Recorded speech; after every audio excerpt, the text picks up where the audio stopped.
Now, at least 50 people were found dead in that big rig that was spotted, abandoned by railroad tracks in San Antonio. There were survivors, with some people hospitalized, but right now, the focus, officials say, is tracking down those responsible. Officials confirmed that a man heard someone pleading for help, a noise that came from inside the trailer. That person immediately called police, who later found dozens of lifeless bodies stacked on top of each other. They were reportedly smuggled across the border.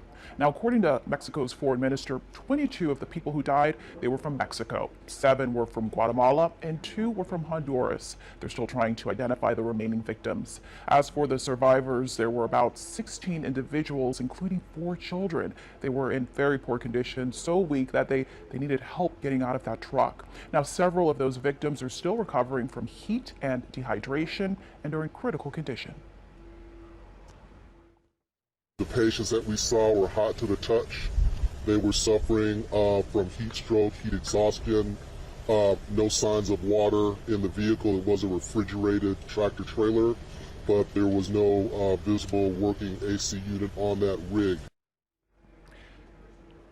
As for the investigation, while officials suspect that that truck came from a border city more than 100 miles south of San Antonio, and that it may have had a mechanical problem, leading the smugglers to abandon it at the side of the road as temperatures yesterday soared above 100 degrees. Now, 3 people have been arrested so far, but it's unclear what their roles may have been.